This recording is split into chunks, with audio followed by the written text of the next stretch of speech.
I assume you may like, what? So how do you find yourself? And I think find yourself is becoming still. One thing I noticed later on that day is how I felt. Emotionally, I felt better. There was something I'm like, what changed? What changed? And I realized that, it might be that yoga. So let me go back. So it went back to the next day. You have to do the work on yourself. And once you do that work on yourself, your friends, your family, your children will notice. Greetings, all. Welcome to Living Once Twice, a place where we rewrite narratives, reinvent ourselves, and reimagine our lives. Thank you for tuning into today's episode. Before we dive in, please be sure to subscribe and leave us a review on Apple Podcasts, Spotify, and YouTube. Also, giving us a follow on Instagram at Living Once Twice, where you can find great content about all of this season's guests, including the guest that I'm going to bring on today, which is Rondy Isaac. Rondy is the father of two, the wellness program director for Create the Space, founder of Barbershop Yoga, co-leader and instructor for Black to Yoga, and trauma-based yoga trainer with Art of Practice Yoga. Whether it's on the mat or in different spaces throughout the community, Rondy is committed to helping others in their journey tap into their light, purpose, and their power within. Rondy, welcome to the show. How are you doing?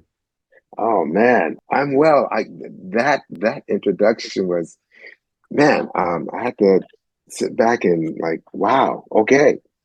I guess that's me. Yeah, Rondy, yeah. that's But you. That's you and so much more, Rondy. And as I told you before we jumped in, I was like, this is a long time coming for me, so I couldn't wait to reach out to you because of just all of the space, just giving the listeners some context that I've gotten to interact with you in, learn from you in, just be in community with you in.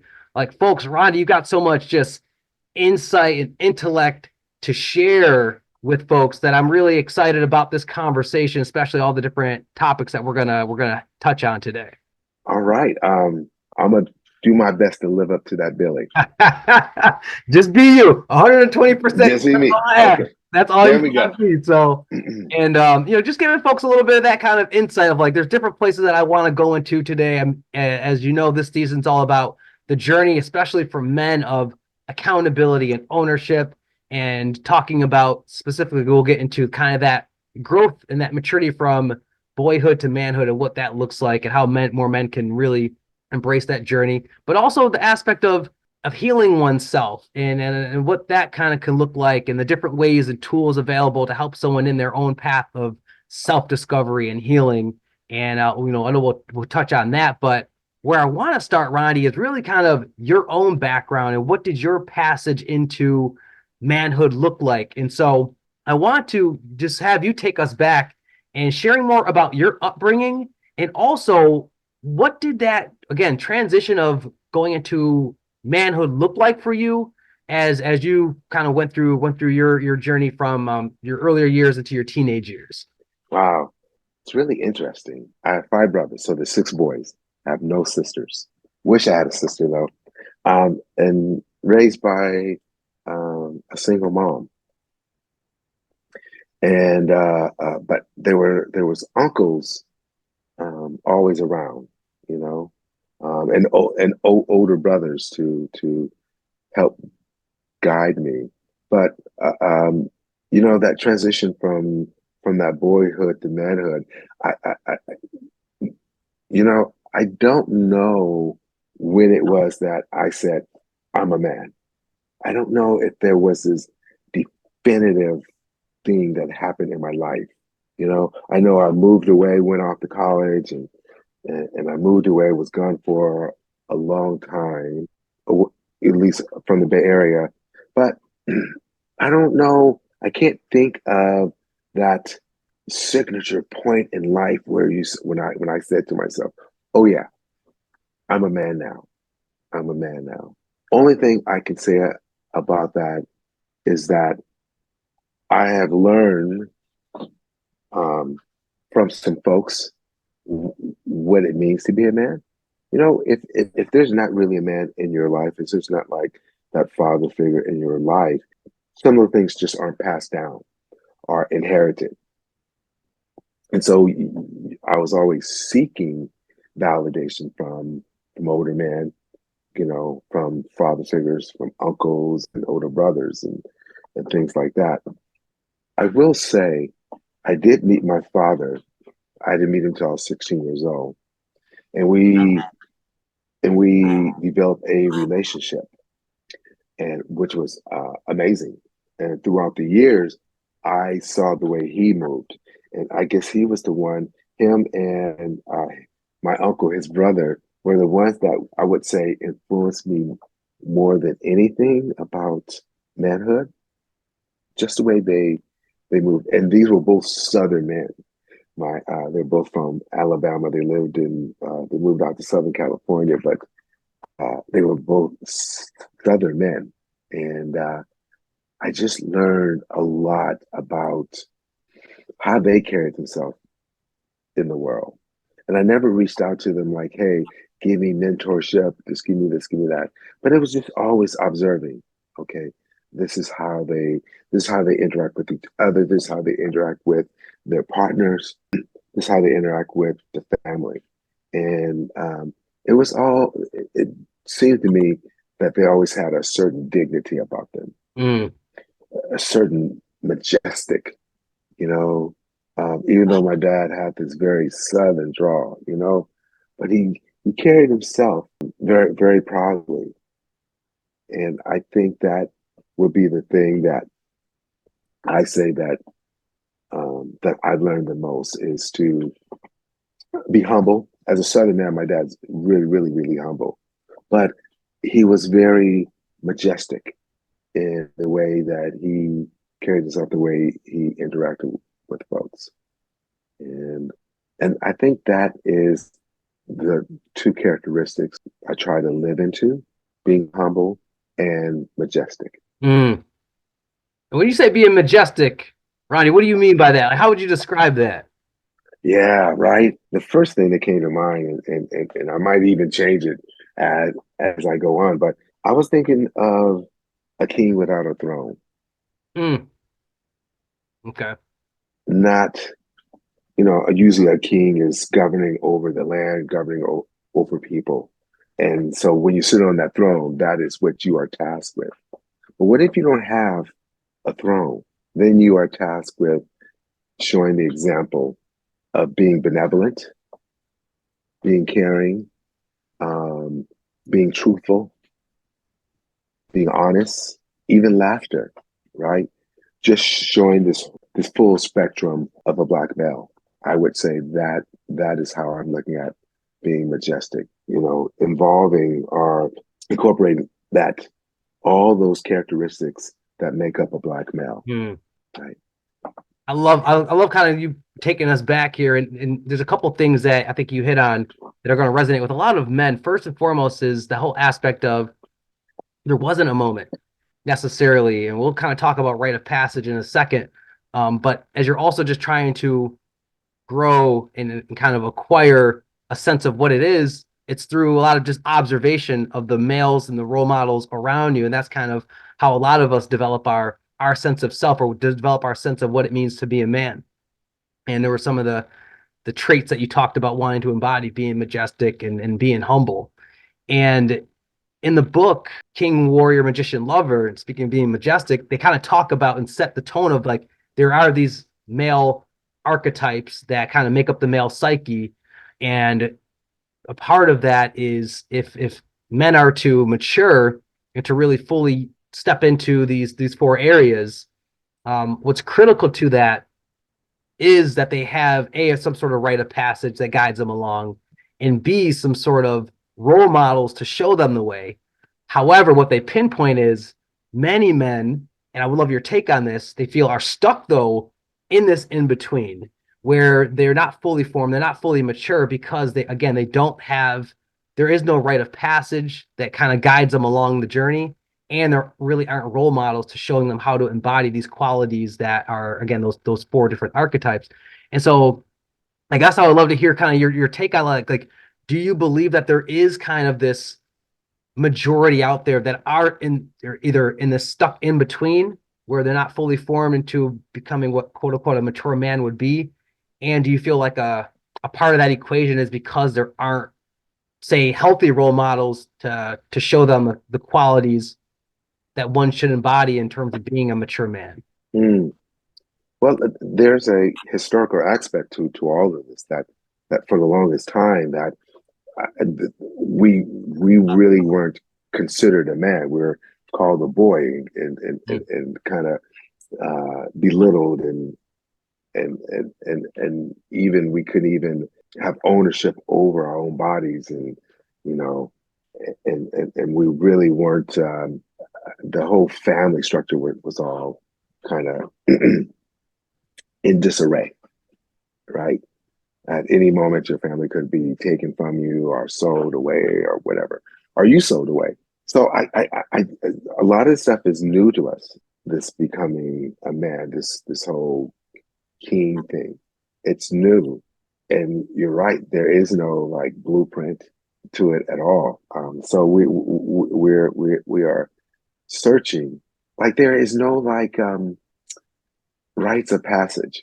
We look at other cultures and they have all these rites of passages that they do for their kids and I've seen this happen. I've seen these other cultures really develop their young folks in a way that they go through something with the goal of becoming of elevating their stature. And we have nothing like that. Nothing like that. So I think a lot of times what we do as Black men, we often look to African culture and we try to really see what can we adapt, what can we bring here from the African culture that will help us figure out, this manhood thing, these rites of passages. And some of them aren't going to work because we're not going to give a kid a weapon and tell them go fend for yourself, Mm-hmm. right?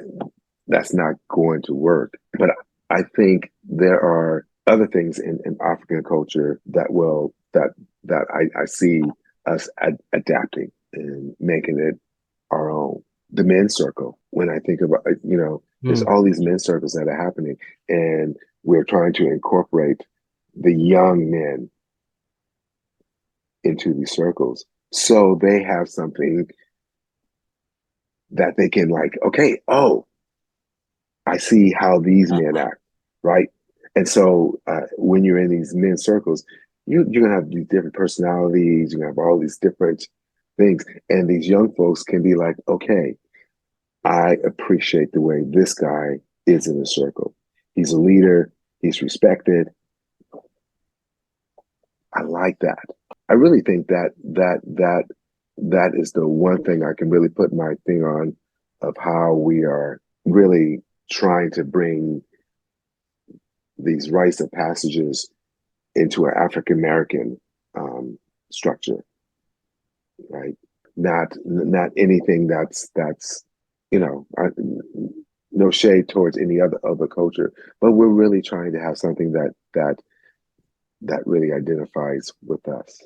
Oh, and I completely appreciate that point and agree with you of like how, yeah, we don't have anything to turn to, and if we're lucky and fortunate enough to become educated, because we are so disconnected from, our from Africa, from our roots.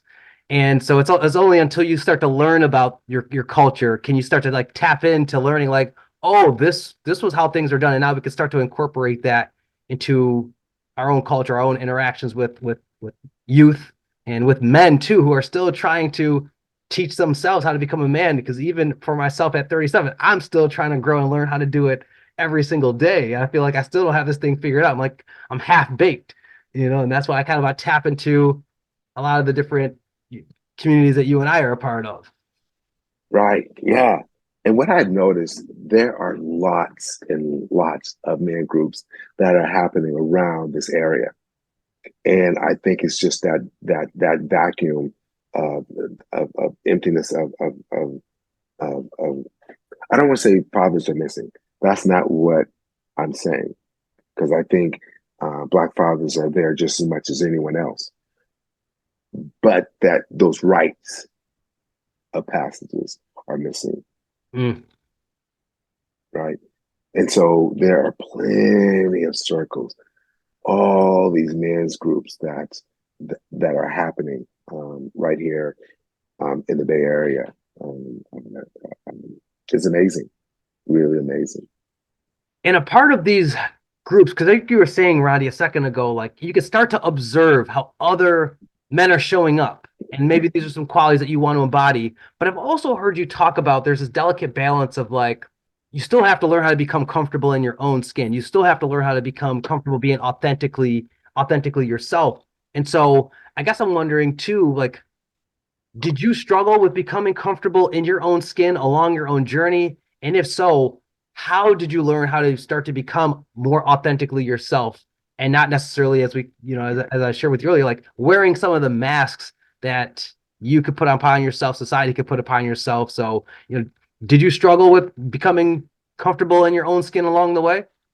Of course I did. Yeah.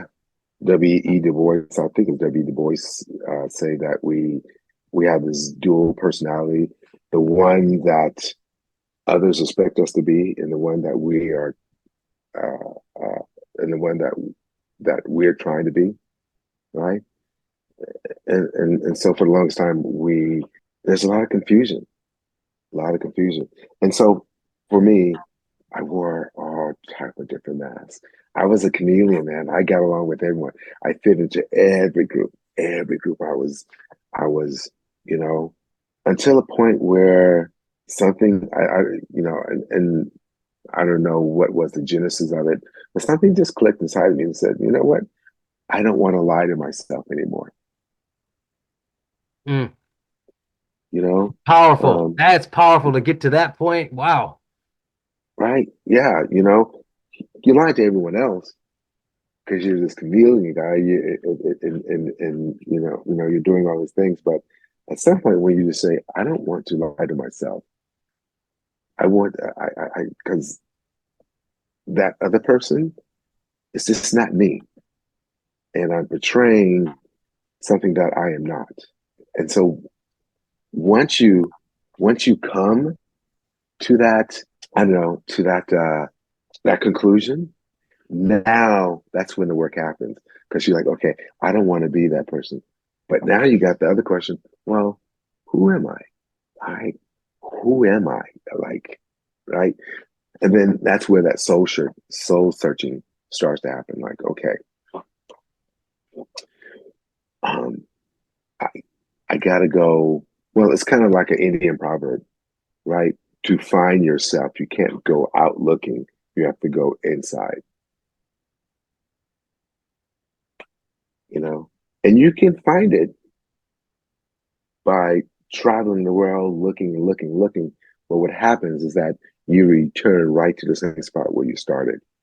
And you're like, oh, that's who I am. You could have just cut out the middle part and just looked internal and found yourself there. Right. And finding yourself, what that incorporates. I assume you may like, what? So how do you find yourself? And I think finding yourself is becoming still, becoming really, really still. And it's hard to become still. It really is hard to become still. And so once you become still, once you've done the work to become still, things start to illuminate for you. Ah, this is who I truly am. Or your personality you start to like, okay, that's who I am.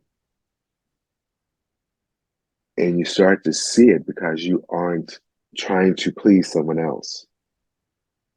You're not trying to like be someone that you're not. Once you open the door, everything just falls in place. Everything really falls in place. Once you accept that you're not going to be that way anymore, I'm not going to try to be something I'm not. It's like something downloads inside of you. But it doesn't download. It was already there. Now it has space to come out. Mm. Does that make sense? Oh, it makes complete sense. And speaking, like, I guess I want to go back to what you're talking about, like some of the mask you're wearing, and it's kind of like when you're telling yourself, I don't want to lie to myself. because I think it's like almost like a death by a thousand paper cuts, and it's unfortunate that many of us get to where we wear those masks, whether it's the mask that we wear at work, the people pleasing mask, the there's just a lot of different facades we can carry, and at the end of the day, you have to come home to yourself. And so, hearing you talk about how, like, yeah, for many of us, we do have to reach that critical point where it's like you've been so inauthentic to yourself that you just kind of reach like you're sick and tired of being sick and tired, that you do finally start to be like, okay, well, what is the way out of this? And you were starting to offer, Rondy, that okay, you got to first become still, because all of the moving around isn't where you're going to necessarily find your answers.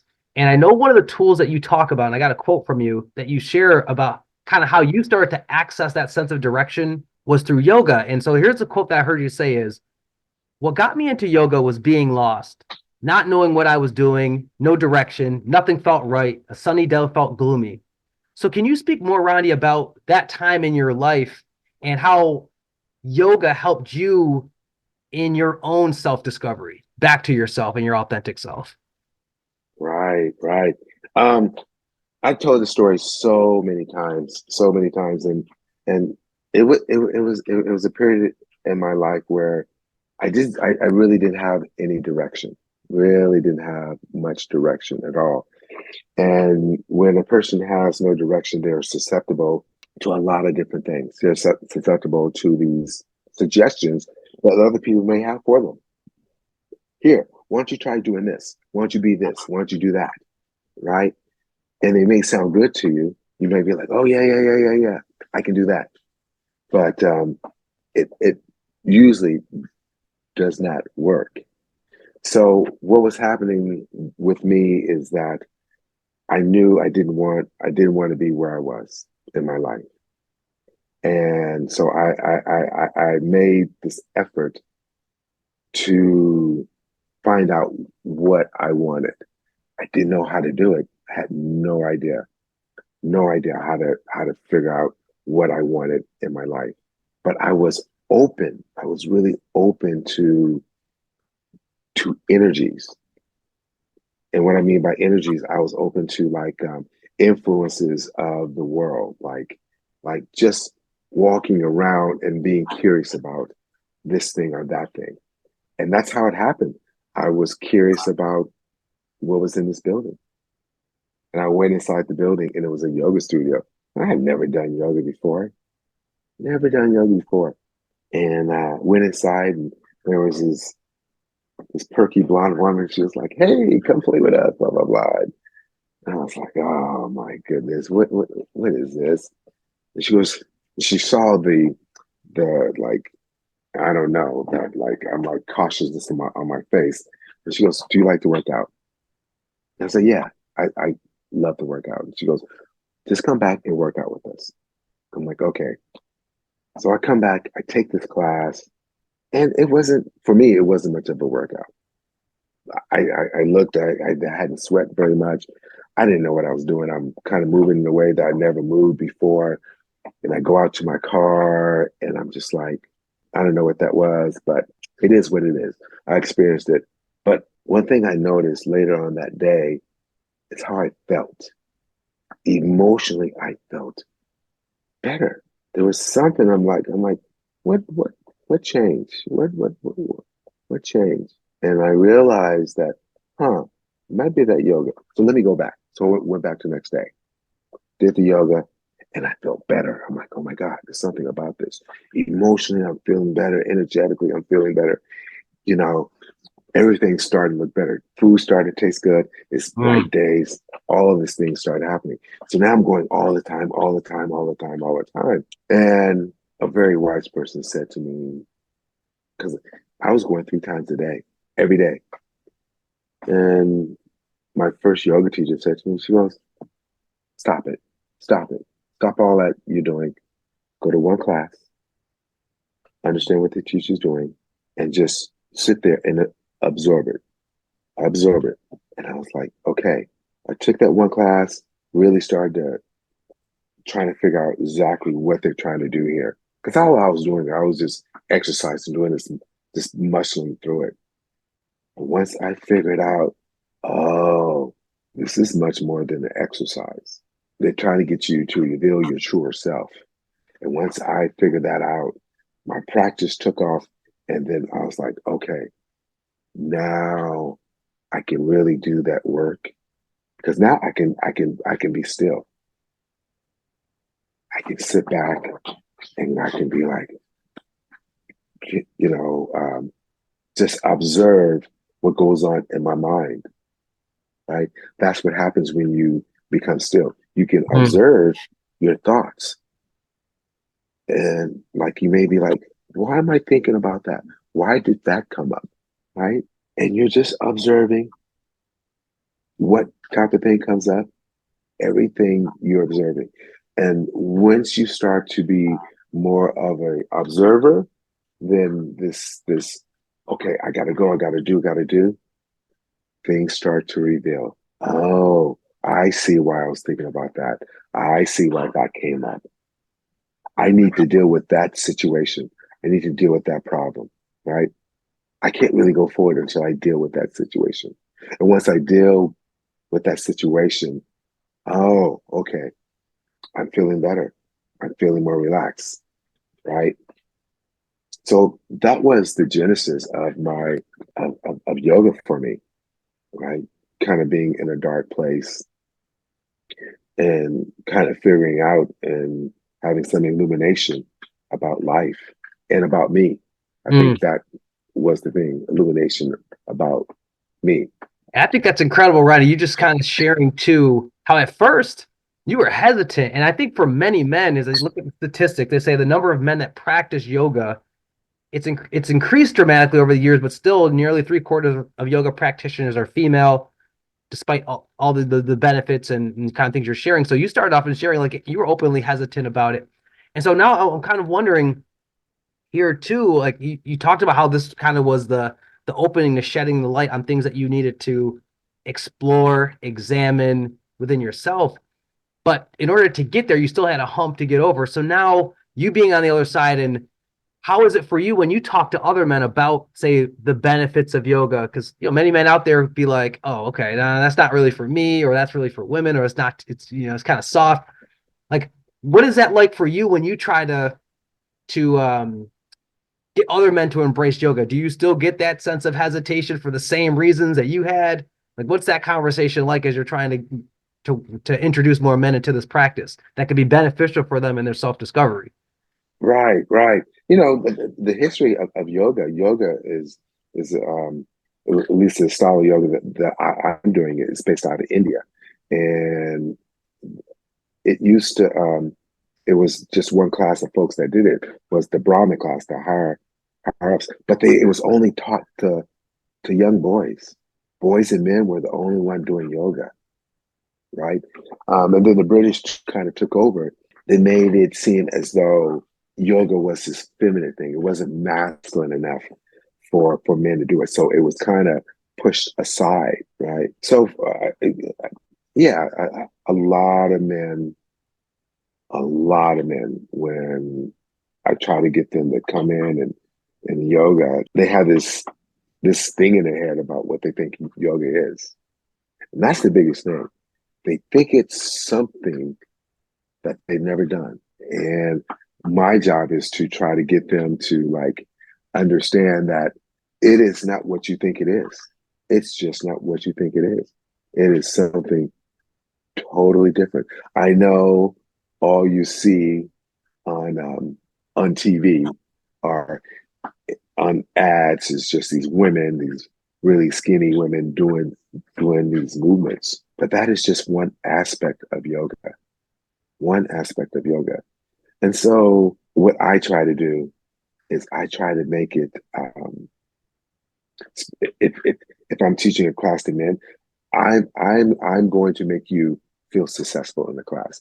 I don't want you to come there and you feel like, oh my God, I couldn't do anything. I'm so inflexible. I couldn't do that. I couldn't do that. I'm going to give you the things that you can do, right? I'm not going to try to make you feel like a fish out of water or anything like that. So most guys are pretty strong upper body. So maybe we do some type of form of push up. right? And then once I start to get your trust a little bit, this is what I say, I trick them, right? And then I throw a little flexibility stuff in there, Mhm. right? A little flexibility. All these things help, right? The music, right? I'm not going to play some of that Indian style music. I'm going to play stuff that it's going to make you feel comfortable. Like, okay, I understand that, right? So, I think it's creating a container where folks feel comfortable. Mhm. That's the best way I can put it. And just trying to let them know whatever you saw or whatever you think it's not. Unless you've taken a couple classes and you've been to a studio or something like that, and you're like, well, they were doing such and such and such and such. And I'm like, well, come check me out. Come check me out. It's a different vibe. Totally different vibe. Totally different vibe. You know, I'm not going to use. Um, I'll use Sanskrit is the yogic language, but I also just use regular words. Hey, pick your back foot up, place it back behind you, bring your arms alongside your ears, right? Bend it to your front knee. Good. Just simple stuff. Just really, really simple stuff. But most guys at some point know as you get older, they're like, I need to do something Mhm. because my body is starting to fail me some. And one thing I say is that all we can do is slow that progression down. That's all we can do. Just slow it down. If we can slow it down, that's great. Just that's great. You know, pro athletes quit because why? They just can't do it anymore, right? All we want to do is slow down the aging process. Mm, Yeah. right. And I love how you rewrite this narrative, Rondy, for men about what yoga is and what it isn't. And even if you kind of have to introduce most men into it as you were like, okay, because this is how I was introduced of like, oh, the physical aspect, the workout aspect. But as you clearly shared with us, there's more to it than that. And so I was hoping you could just speak to, like, yeah, some more of those benefits that you find. Because I know there's other aspects that you incorporate the breath work and then the mindfulness, but some of the other benefits that it's important for men to know beyond just the physical benefits of yoga that you like to highlight and note. Mm, yeah, there are so many. One really simple thing is to sit. I keep going back to this to just to sit and be still. It's huge to sit and be still. If you sit down, I'll put it this way. How long can you sit for without moving? Not very long. Mm. Not very long. Why not? Why not? Right? So the only way you can get some of these benefits is that you have to be able to sit. Just sit, right? Asana. That just means to sit. That's one of the eight limbs of yoga. Breath work, pranayama. It is the foundation of any practice. It is the foundation. It is your life source. Eastern philosophy says that you only get so many breaths in your lifetime, right? So use them wisely. Don't let someone take your breath away. Don't let someone, and what they mean by that, don't let someone upset you, right? What happens when you get upset? You're like, right? They're taking your life force away, right? So that's another part of yoga, like embracing change, right? Someone upsets you. How do you deal with that? That's part of yoga, right? You have options. You definitely have options on how to deal with it. But if you feel you only have one option, then you lost, Mm. right? One way of dealing with a situation is slowing down, stopping, breathing, and asking yourself, how do I feel? Why am I feeling this way about this situation? Once you start to ask yourself that question, why am I feeling upset about this situation? Now you can make a correct response to it. But you can only do that if you can sit and be still, right? Meditation. My dentist a long time ago, I wish I would have listened to him. He was telling me like 20 years ago, he goes, Rondy, if you just sit back and he was really philosophical, just sit underneath the tree and just breathe and see what happens. He was trying to tell me to meditate. Meditation is listening to a higher source. That is what meditation is. Listening to a higher source. Some people call it God, some call it spirit, some people call it whatever. All you're doing is listening to a higher source. So much, so many answers get answered. Excuse me, so many questions get answered when we meditate. We find solutions, right? All these are benefits to our physical health. It lowers our blood pressure. Um, um, Even just with breath work can be aerobic.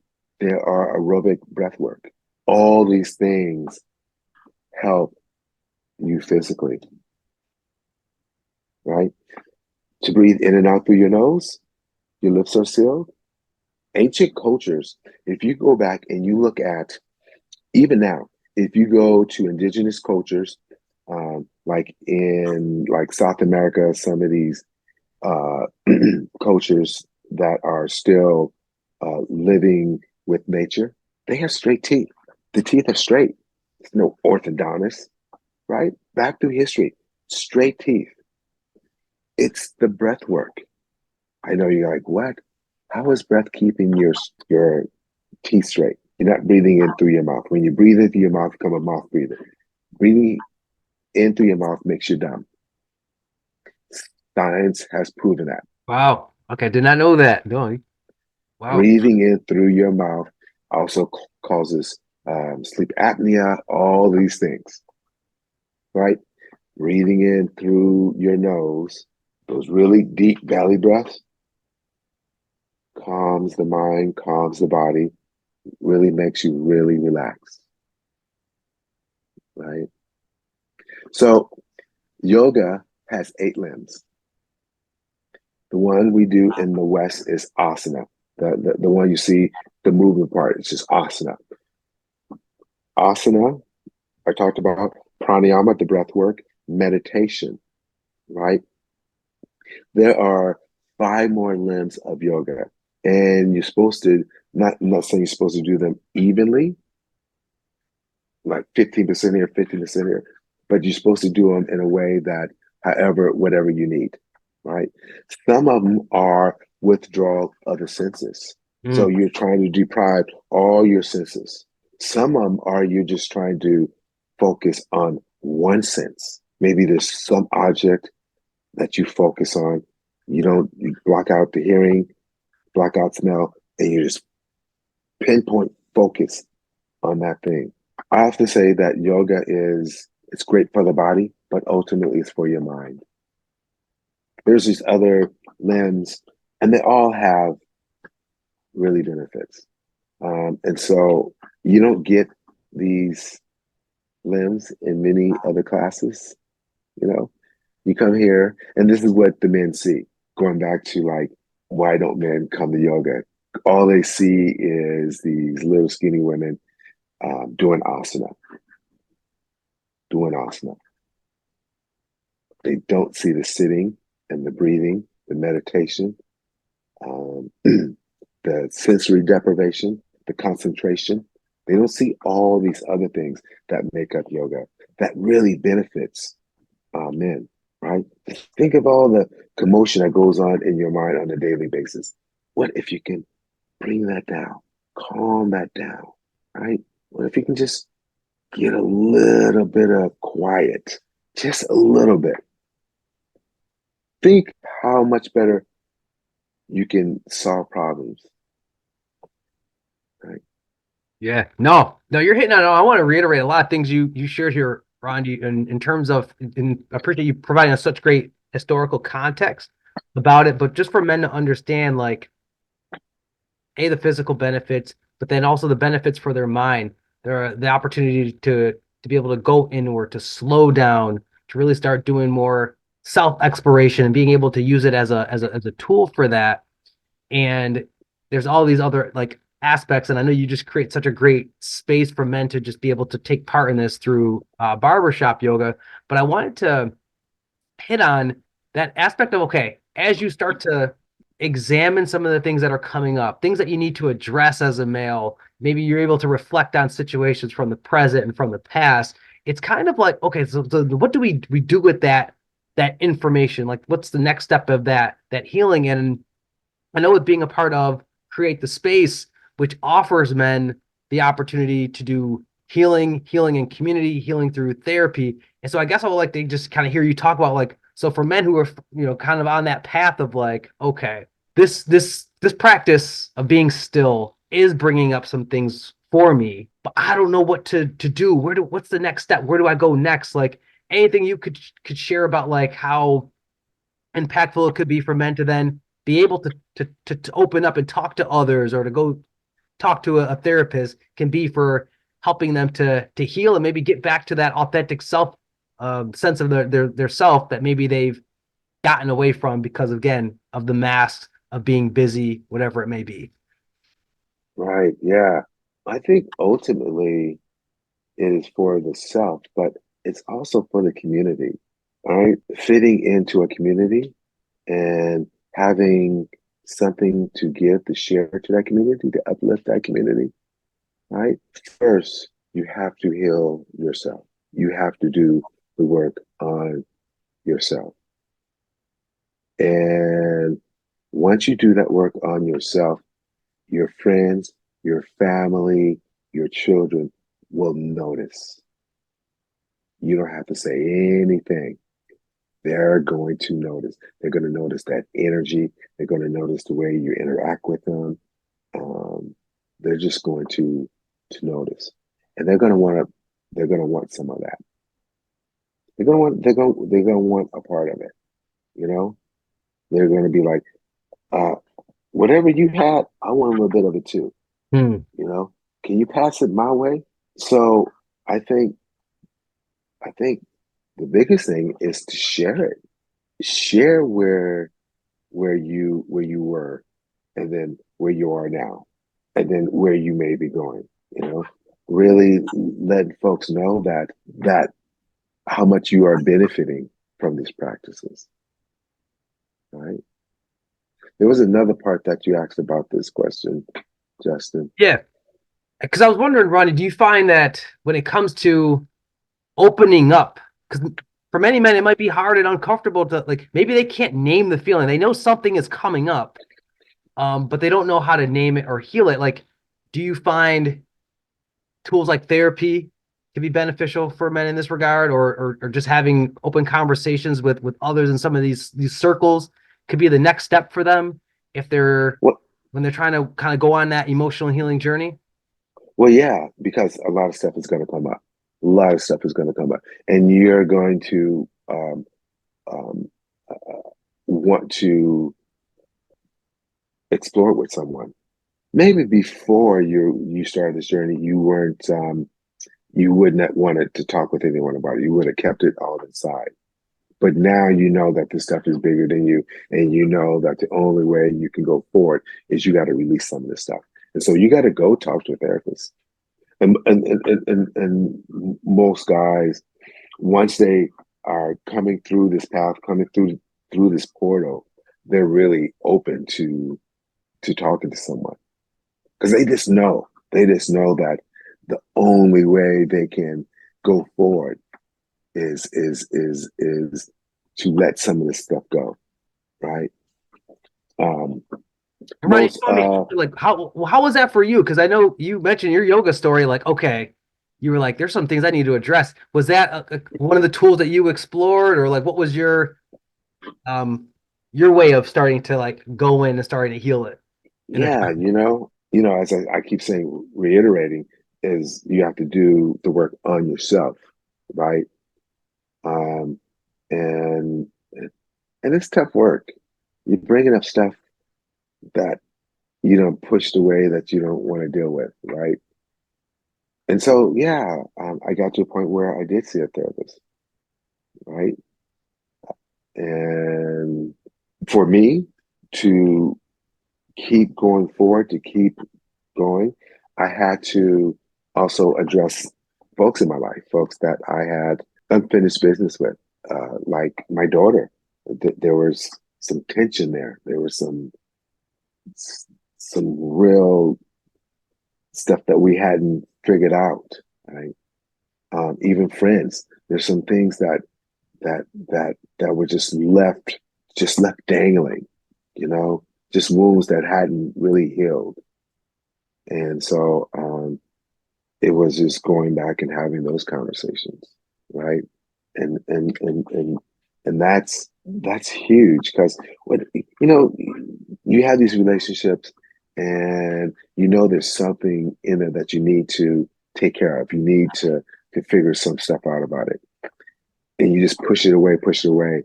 And so once you come in a room with this person, it's weird, it's funky, it's awkward, and you're just dancing around that awkwardness.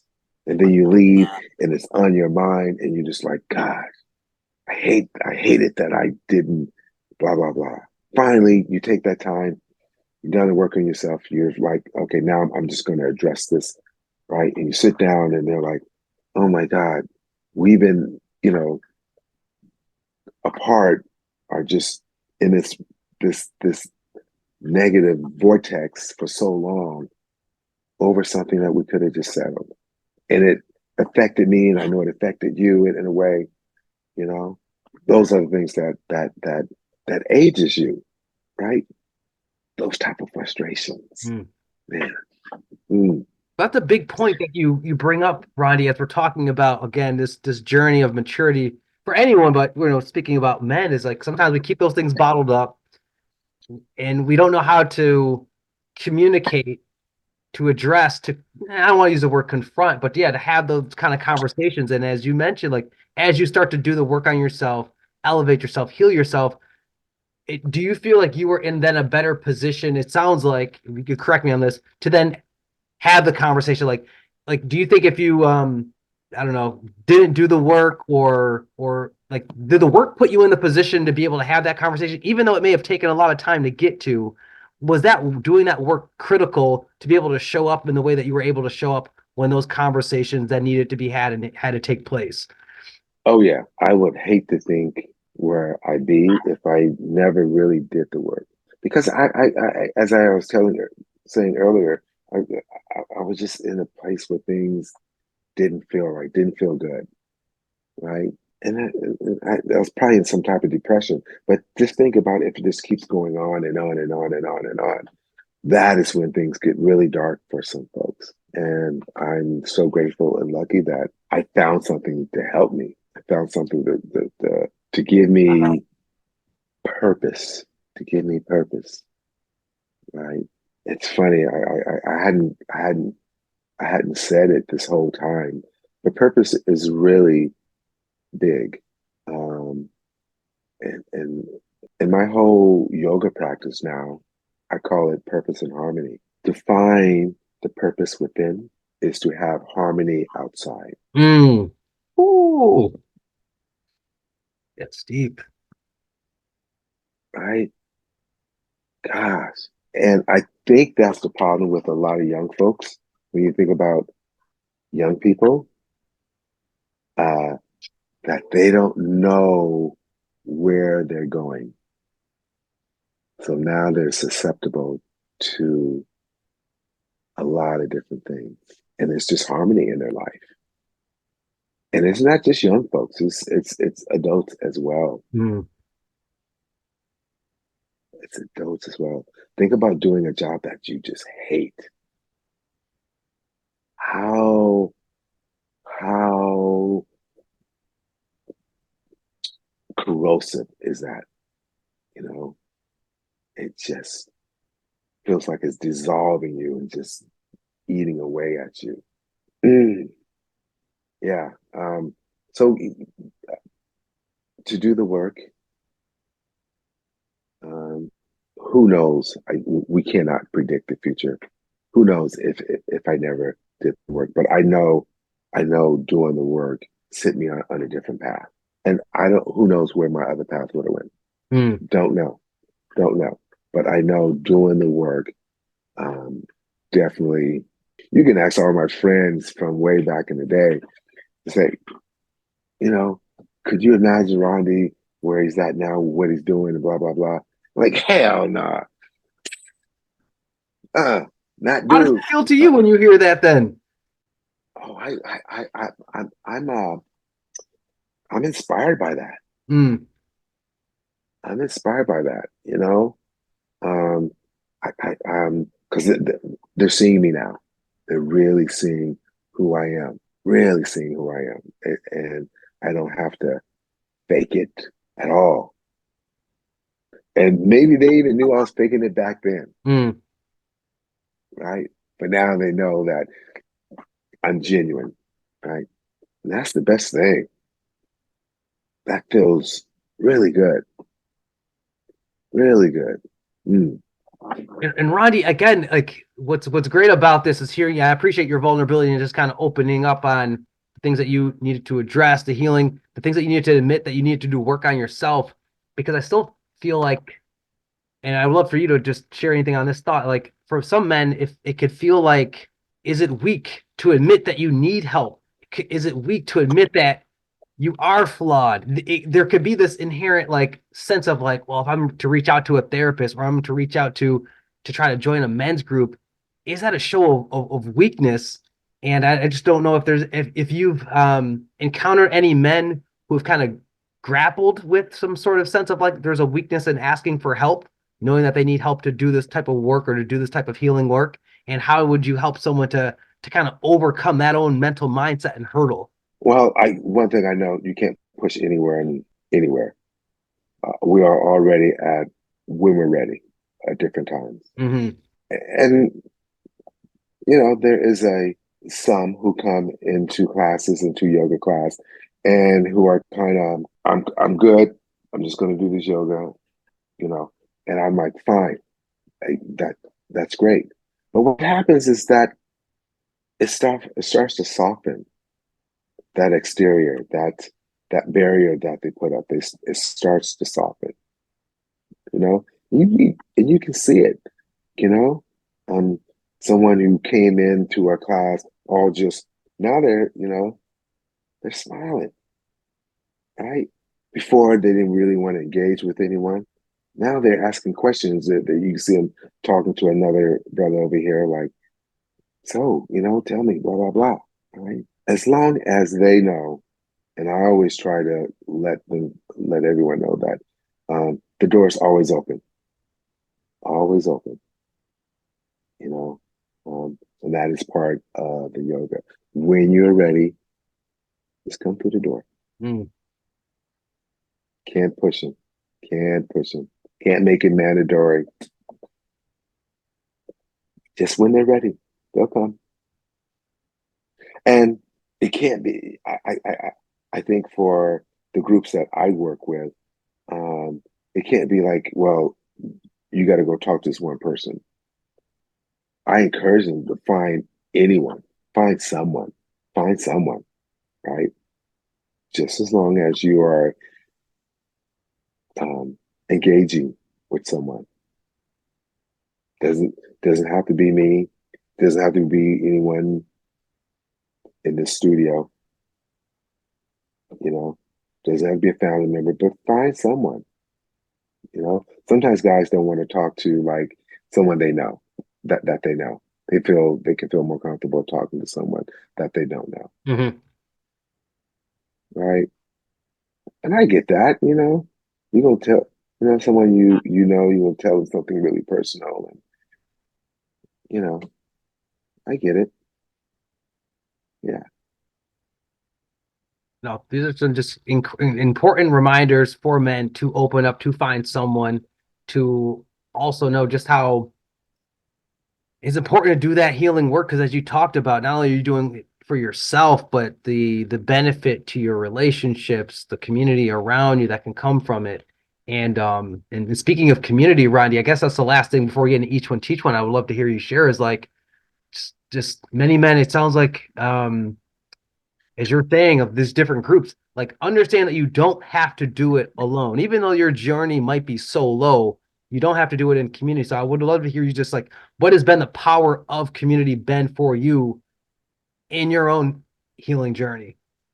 Mm, there are so many benefits. One thing that comes to mind is the relationships.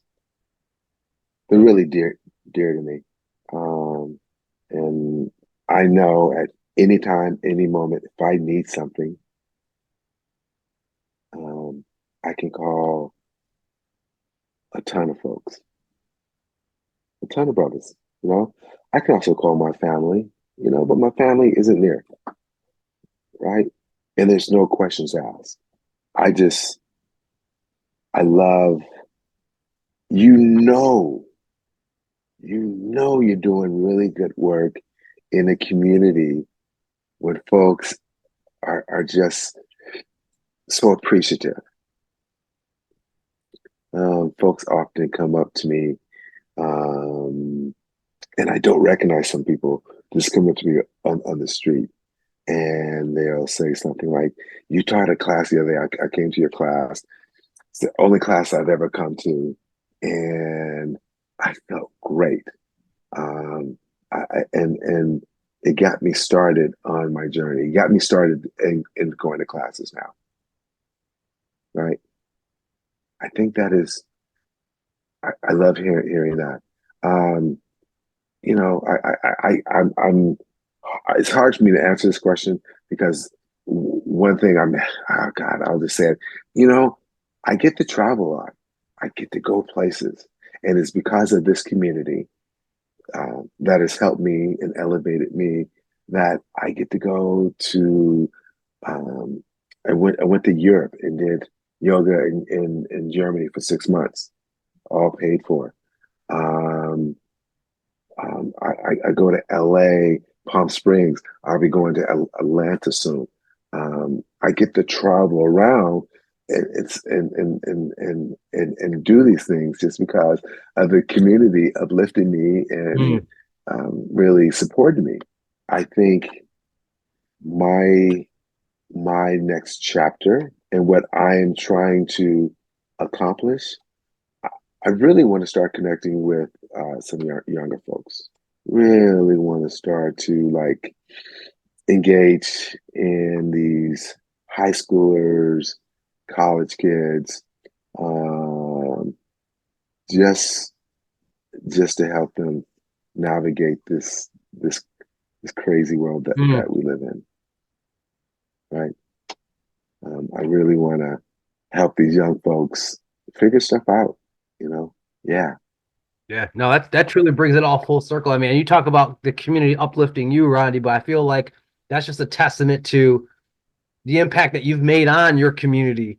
In fact, that they want you to come out and do these, get involved in all of these different things and areas. And so, and the fact that you're like still looking at ways of how you could continue to give back is just incredible. That just speaks volumes about who you are as a human spirit. So that's incredible.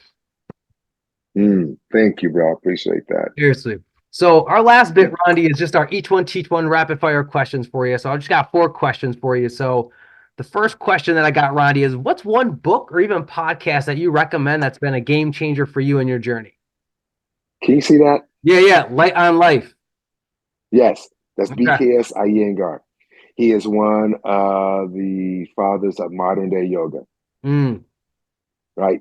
I read his class, read a passage from his book before every class. wow. Okay. That's a new one. I like Right? Yeah. that. So the next question for you, Ronnie, speaking of like youth, is what's one thing that you believe needs to be taught in school that currently isn't? I guess the easy answer would be financial awareness. I think spirituality, you know, I think that's missing. I think if we can uh, teach folks that there is a spirit within us that that is that can be good or bad, and it's just like that proverb: which one do you feed? Hmm. Right? If you feed that good energy comes out. Right? So I think that spirituality. I think if we have more spirituality in taught in schools, I think we soften everyone. It's not such a battle, me versus you, Hmm. or you versus me. Appreciate that one. So the next one, Ronnie, is if you could make a law or policy that everyone need to abide by, what would it be? Talk to your enemies Oh, okay. Okay. And why is that? Why is that? Because that's a unique one. Wow. because they may not be an enemy. They may not be an Hmm. enemy. Um, uh, uh, um, and I think we can learn from those who we have conflict with. Mhm. We can learn a lot about ourselves from the ones we have conflict with. Yeah. That's really insightful for folks to sit with right there. I love that, Rondy. So the last one I got for you, Ronnie, this is the season's all about personal responsibility. So what's one lesson about taking ownership of your life that was important for you to learn in order to become who you are today? I have to take me out the center. I couldn't make me the center of the world. Take me out the center of the world, right? And once I just realized that I belong to this community and I'm just a part of it, I'm not the center of it, I'm just a part of it, I felt much more relaxed about it. When I made myself the focus of it, the center of it, gosh, it felt like a big weight on my shoulder. I had to do so much. Hmm. But once I took myself out the center and just became a part of the community, yeah, it all worked out. It all worked out. Great lesson there. And so the final question for you, Ronnie, is pretty much, what's next for you and where can people to go to learn more about you and just get involved in everything that you're a part of? Oh man, what's next for me? I'll be going to Atlanta for Black History Month to the High Museum. They do a wellness every second Fridays of the month. They do a whole wellness program, and they asked me to come out to do a meditation talk. So I'll be going to Atlanta in February. Black to Yoga. We are doing yeah, there it is right there. We're doing a Songhog talk. We're doing a Songhog where community comes together and talk about issues. And that is this Thursday. I believe this Thursday is the 18th. Yep. It's the Yeah, 18th. yeah, yeah. It's Unfortunately, the this 18th. episode won't drop until after, but that's all good. They can still continue. Okay, okay. Yeah, so just look up Black Yoga. Um, the barbershop yoga, that is always, please come to Black men, please come to barbershop yoga. At least come check it out. Come check out. See what we are doing. See what we're doing. Once a month at for the barbershop yoga. Um, we're opening up to the bigger community. So we're having the yoga and the sound bowl healing with the brother named Doc T. Elliott. Let's see, where else am I? If you want like a really for a more practice yogi, if you want a really good, tough, challenging class, check me out at Hotspot on Fridays at 12 on Ninth and Broadway. right? For all this stuff, you can go to my website, Rondy Yoga, RONDYOGA.com. Yeah. And by the way, I didn't say it, and I actually am going by Chocolate Buddha. So you may like see or hear Chocolate Buddha. We're one and the same dude. All right.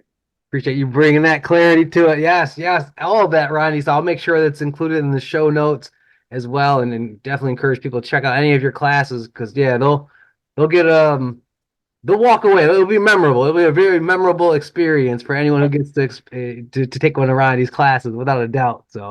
For sure. So, Ronnie, with that said, I just want to thank you for your time and your insight, everything that you touched on today. Again, just kind of talking about for many men what that journey and that passage through boy to manhood can be, but then also how to kind of, as you start to come into your own, as you start to like question different things, the different masks that you wear, that there's tools, that there's a pathway to kind of start to do that self-discovery work.